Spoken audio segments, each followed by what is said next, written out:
May nag-post na isang mommy vlogger at nagtatanong kung totoo ba na dahil taong bahay lang tayo ay hindi tayo nag-grow bilang isang tao? Totoo naman na maraming nakakaramdam ng ganito, lalo na tayong mga nanay na nakafocus na lang talaga sa loob ng bahay. Sa sobrang daming isipin at sa sobrang dami ng gawain dito sa bahay, talaga nga namang nakakalimutan na natin ang sarili natin. Pero hindi ibig sabihin nun ay hindi na tayo nag-grow dahil nandito tayo sa loob ng bahay. Gusto kong i-share yung experience ko simula nung nagtrabaho ako noon at ngayon na nasa bahay na ako. Sobrang laki talaga ng pagkakaiba ng nagtatrabaho ka kesa nandito ka sa loob ng bahay. Kapag nagtatrabaho ka kasi talaga ay talagang makakampante ka na may kikitain ka kada buwan.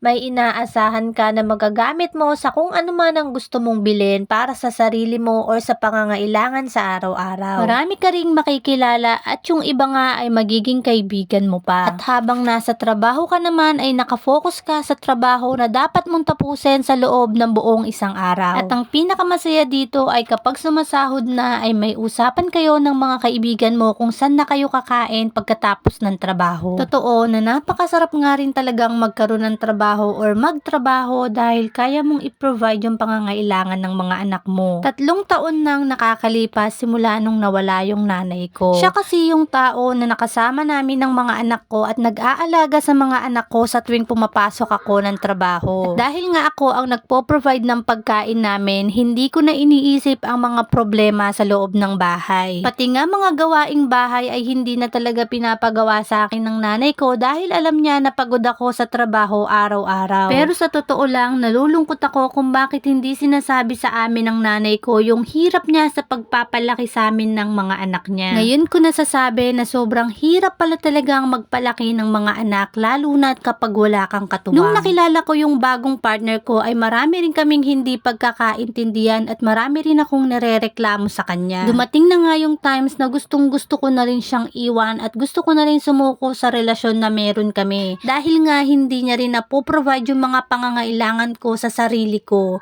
Hindi sa amin ng mga anak ko kundi sa sarili ko.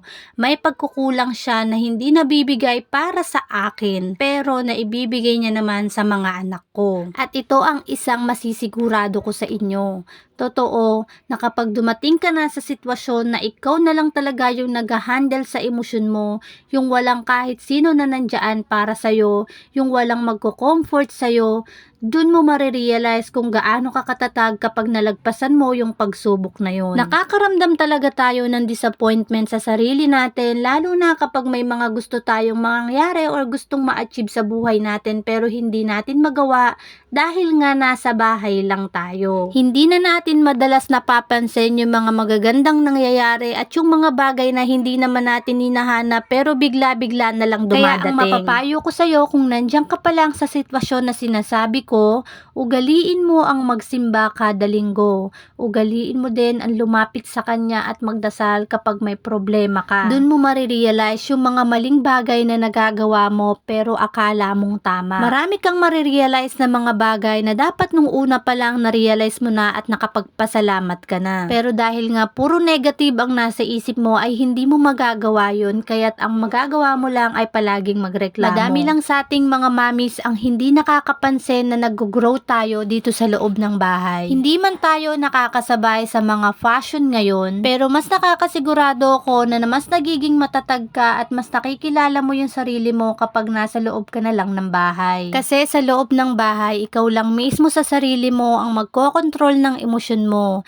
Ikaw lang mismo sa sarili mo ang gagawa ng paraan para kahit papano ay mapagaan mo yung mga problema na dinadala mo. Sa loob ng bahay ay talagang maraming stress. Maraming isipin na talagang mababaliw na tayo kung patuloy natin or paulit-ulit nating iisipin. Pero sa loob ng bahay, ikaw na mismo ang mag-aalaga sa mga anak mo at alam kong sisiguraduhin mo na makakakain sila ng maayos at maaalagaan mo silang mabuti. Kaya't kung feeling mo ay hindi ka nag nag-grow dahil nasa loob ka lang ng bahay, nagkakamali ka. Dahil ang lahat ng problema at lahat ng stress ay sa loob ng bahay mo malalaman. Kaya't hanggat kaya mo pang baguhin yung sarili mo ay baguhin mo na, dahil minsan ang problema ay nasa sarili natin at hindi lang natin iyon namamalayan. So ayun lang mga mare, sana'y kahit papano ay na-inspired ko kayo sa mga salitang binitawan ko. Salamat and God bless.